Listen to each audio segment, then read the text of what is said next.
प्यारे विद्यार्थियों, मेरे वालों आप सब नूं प्यार भरी सत श्री अकाल। मैं पंजाबी अध्यापका मैडम गुरमीत सिद्धू आस करती हाँ कि आप सब बच्चे चढ़दी कला विच होवोगे ते आनंदमई जीवन बसर कर रहे होवोगे। सो प्यारे बच्चों, मैं अज दी पंजाबी जमात विच आप सब दा हार्दिक स्वागत करते हाँ। बच्चों, अज असीं अगेतर शब्द जो साडी व्याकरण का एक हिस्सा ਹਨ ਦੇ बारे पढ़ांगे। अगेतर बेटा जी, अगेतर शब्द ਉਹ शब्द ਹੁੰਦੇ ਹਨ ਜਿਹੜੇ मूल शब्दां ਦੇ ਅੱਗੇ जुड़ के एक नवां ते सार्थक शब्द बनाਉਂਦੇ ਹਨ। बेटा जी, सार्थक शब्द ਉਹ ਹੁੰਦੇ ਨੇ ਜਿਨ੍ਹਾਂ ਦਾ कोई अर्थ निकलदा होवे। अगेतर शब्द भी सार्थक हुंदे हन ते उन्हां नूं जिहड़े मूल शब्दां नाल जोड़िया जांदा है ਉਹ भी सार्थक हुंदे हन। बेटा जी, जिहड़े मूल शब्द जिन्हां दे अगे असीं अगेतर शब्द लाउणा हुंदा है ਉਹ भी सार्थक हुंदा है। जिहड़ा शब्द अगेतर लगा रहे हां ਉਹ भी सार्थक ते जिहड़ा मूल शब्द जिस दे अगे अगेतर जोड़ रहे हुन्ने हाँ वो भी सार्थक हुंदा है। ते जिहड़ा दोनों शब्दां नूं अगेतर प्लस मूल शब्द दोनों नूं जोड़ के जिहड़ा नवां शब्द बनेगा, जिहड़ा नवां शब्द बनदा है वो भी सार्थक हुंदा है। जिवें निर्वैर, बेटा जी इत्थे ध्यान नाल देखना, निर्दोष, परदेस आदि। हुण इन्हां दियां जिहड़ियां उदाहरणां दित्तियां ने ध्यान नाल बेटा जी देखो। पहला असीं देखदे हां निर्दोष। निर्दोष दो शब्दां नूं जोड़ के असीं बनाया है। दोष निर जिहड़ा है निर अगेतर लगाया है असीं। निर दा अर्थ है बिना। ये बेटा जी शब्द जिहड़ा सार्थक है। अगेतर शब्द निर ते दोष का भी अर्थ हैगा है बुराई। ये मूल शब्द है ते निर जिहड़ा है वो असी अगेतर अपने कोलों लाया है। ये भी शब्द निर भी सार्थक है ते दोष ये भी सार्थक है। सार्थक जिवें मैं पहला ही तुहानूं दस चुकी हाँ, सार्थक वो शब्द हुंदे हन जिन्हां दा कोई अर्थ निकलदा होवे। इन्हां दोनां नूं अगेतर ते मूल शब्द दोवां नूं जोड़ के शब्द बनदा है निर्दोष। निर्दोष हुंदा जिसदा कोई दोष ना होवे। इस करके निर शब्द सार्थक है, दोष शब्द भी सार्थक है, जिहड़ा नवां शब्द बनिया है वो भी सार्थक है।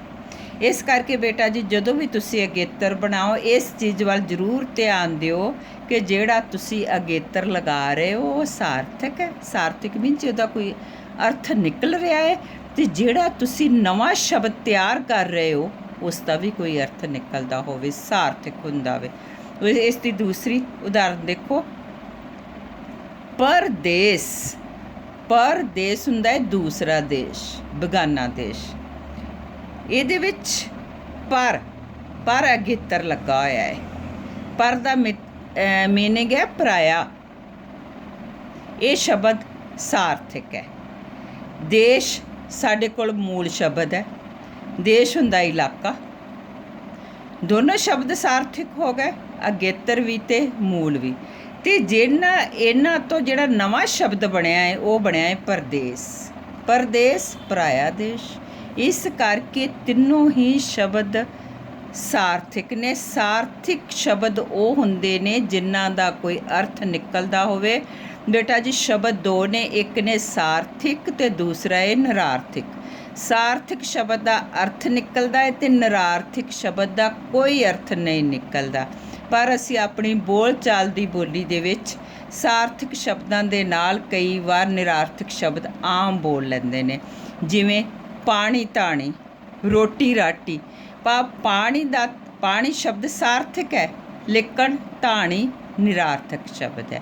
इस करके जदों भी अगेतर बनाओ ਉਸ ਦਾ ਇਹ ਪੱਕਾ ਖਿਆਲ ਰੱਖੋ ਕਿ ਉਸ ਦਾ ਜਿਹੜਾ ਮੂਲ ਸ਼ਬਦ ਪਲੱਸ ਜਿਹੜਾ ਤੁਸੀਂ ਅਗੇਤਰ ਲਗਾ ਰਹੇ ਹੋ ਪਲੱਸ ਜਿਹੜਾ ਨਵਾਂ ਸ਼ਬਦ ਉਤਪੰਨ ਹੋ ਰਿਹਾ ਹੈ ਉਹ ਤਿੰਨੋਂ ਸਾਰਥਿਕ ਨੇ। ਹਾਂਜੀ ਬੇਟਾ, ਇਹ ਸਾਡੇ ਕੋਲ ਹੁਣ ਇਹ ਨੇ ਅਗੇਤਰ। ਇਸ ਤੋਂ ਅੱਗੇ ਅਸੀਂ ਪੜਾਂਗੇ ਪਿਛੇਤਰ। ਅਗੇਤਰ ਅਤੇ ਪਿਛੇਤਰ ਦੋਹਾਂ ਹੀ ਸਾਡੀ ਐਤਕੀ ਵਿਆਕਰਨ ਦੇ ਵਿੱਚ ਦਰਜ ਨੇ। ਪਿਛੇਤਰ ਉਹ ਸ਼ਬਦ ਹੁੰਦੇ ਨੇ ਜਿਹੜੇ ਮੂਲ ਸ਼ਬਦਾਂ ਦੇ ਪਿੱਛੇ ਲੱਗ ਕੇ ਨਵਾਂ ਤੇ ਸਾਰਥਕ ਸ਼ਬਦ ਬਣਾਉਂਦੇ ਨੇ।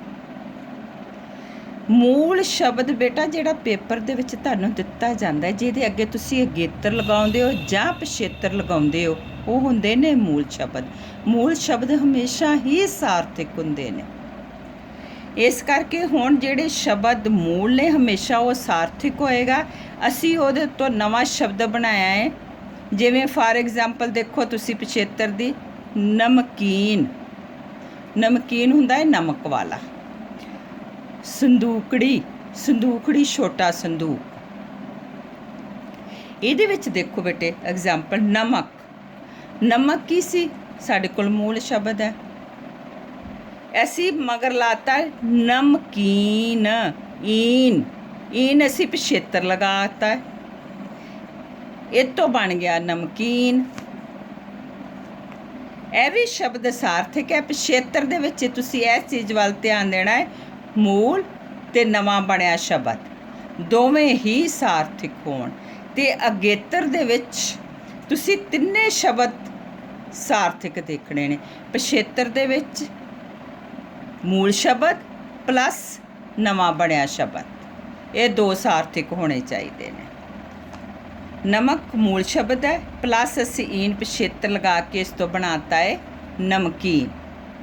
ਅੱਗੇ ਬੇਟਾ ਜੀ ਦੇਖੋ ਅਗਲੀ ਐਗਜ਼ਾਮਪਲ, ਸੰਦੂਕੜੀ ਬਣਾਈ ਹੈ। ਸੰਦੂਕ, ਸੰਦੂਕ ਹੁੰਦਾ ਹੈ ਟਰੰਕ, ਮੂਲ ਸ਼ਬਦ ਹੈ, ਜਾਂ ਛੋਟੀ ਪੇਟੀ ਜਿਹਨੂੰ ਅਸੀਂ ਕਹਿ ਸਕਦੇ ਹਾਂ ਲੱਕੜ ਦੀ। ਸੰਦੂਕ, ਇਹਦੇ ਨਾਲ ਹੀ ੜੀ ਲਾਤਾ, ੜੀ ਲਾਇਆ ਸੀ ਪਿਛੇਤਰ, ਇਹ ਤੋਂ ਬਣ ਗਿਆ ਸੰਦੂਕੜੀ। ਇਹ ਵੀ ਜਿਹੜਾ ਸ਼ਬਦ ਹੈ ਇਹ ਵੀ ਸਾਰਥਕ ਹੈ, ਤੇ ਜਿਹੜਾ ਸਾਡੇ ਕੋਲ ਮੂਲ ਸ਼ਬਦ ਸੀ ਉਹ ਵੀ ਸਾਰਥਕ ਹੈ। ਇਸ ਕਰਕੇ ਪਿਛੇਤਰ ਦੇ ਵਿੱਚ ਤੁਸੀਂ ਇਹ ਚੀਜ਼ ਦੇਖਣੀ ਹੈ ਕਿ ਮੂਲ ਤਾਂ ਸਾਡੇ ਕੋਲ ਜਿਹੜਾ ਵਾ ਉਹ ਸਾਰਥਿਕ ਹੈ ਹੀ ਹੈ, ਜਿਹੜਾ ਅਸੀਂ ਨਵਾਂ ਸ਼ਬਦ ਬਣਾ ਰਹੇ ਹਾਂ ਪਿਛੇਤਰ ਲਾ ਕੇ, ਕੀ ਉਹ ਸਾਰਥਿਕ ਹੈ? ਤੇ ਅਗੇਤਰ ਦੇ ਵਿੱਚ ਅਗੇਤਰ ਵੀ ਸਾਰਥਿਕ ਹੋਵੇ, ਮੂਲ ਸ਼ਬਦ ਵੀ ਸਾਰਥਿਕ ਹੋਵੇ, ਤੇ ਨਵਾਂ ਜਿਹੜਾ ਸ਼ਬਦ ਬਣਦਾ ਹੈ ਉਹ ਵੀ ਸਾਰਥਿਕ ਹੋਵੇ। ਬੇਟਾ ਜੀ ਇਹਦੇ ਵਿੱਚ ਮੇਨ ਚੀਜ਼ ਧਿਆਨ ਜੋ ਜਿਹੜੀਆਂ ਗੱਲਾਂ ਨੇ ਉਹਦੇ ਵੱਲ ਧਿਆਨ ਦਿਓ। ਧਿਆਨ ਜੋ ਗੱਲਾਂ ਮੈਂ ਸਪੈਸ਼ਲ ਨੋਟਸ ਬਣਾ ਕੇ ਤੁਹਾਨੂੰ ਭੇਜ ਰਹੀ ਹਾਂ। ਅਗੇਤਰ ਪਿਛੇਤਰ ਹਮੇਸ਼ਾ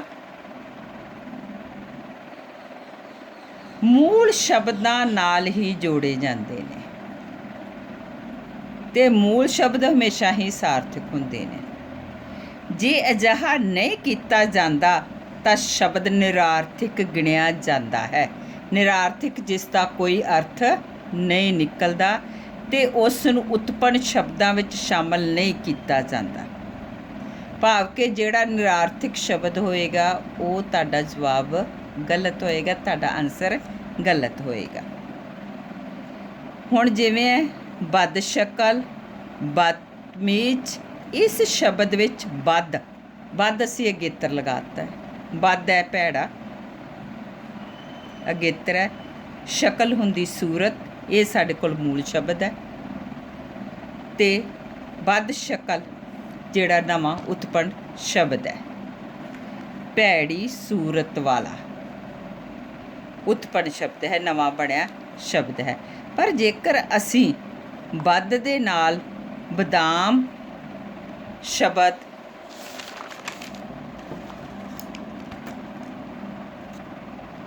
ਜਿਹੜਾ ਅਸੀਂ ਬਦਾਮ, ਬਦ ਤੋਂ ਬਦਾਮ ਬਣਾਵਾਂਗੇ, ਉਤਪੰਨ ਨਹੀਂ ਹੋ ਸਕਦਾ, ਸਾਡਾ ਨਵਾਂ ਸ਼ਬਦ ਨਹੀਂ ਬਣੇਗਾ, ਇਹ ਸ਼ਬਦ ਗਲਤ ਹੋ ਜਾਏਗਾ। ਕਿਉਂਕਿ ਬਦ ਅਗੇਤਰ ਲਗਾਇਆ ਹੈ। ਆਮ, ਬਦ ਆਮ, ਬਦਾਮ ਨਿਰਾਰਥਕ ਹੋ ਜਾਂਦਾ ਹੈ, ਬਲਕਿ ਇਹ ਆਪਣੇ ਆਪ ਵਿੱਚ ਹੀ ਸੰਪੂਰਨ ਮੂਲ ਸ਼ਬਦ ਹੈ। ਬੇਟਾ ਜੀ ਦੂਸਰੀ ਗੱਲ ਚੈੱਕ ਕਰੋ ਇੱਥੇ, ਅਗੇਤਰ ਪਿਛੇਤਰ ਸ਼ਬਦਾਂਸ਼ ਸ਼ਬਦ ਵੀ ਸਾਰਥਿਕ ਹੁੰਦੇ ਨੇ। ਜਿਵੇਂ ਅਗੇਤਰ ਆ, ਐੜਾ ਇੱਥੇ ਜਿੱਥੇ ਵੀ ਅਸੀਂ ਲਾਵਾਂਗੇ ਕਿਸੇ ਮੂਲ ਸ਼ਬਦ ਦੇ ਅੱਗੇ, ਉਸ ਦਾ ਮਤਲਬ ਹੈ ਨਾਂਵਾਚਕ ਹੈ, ਨਾਂਵਾਚਕ ਦਾ ਇਹ ਸੂਚਕ ਨੇ।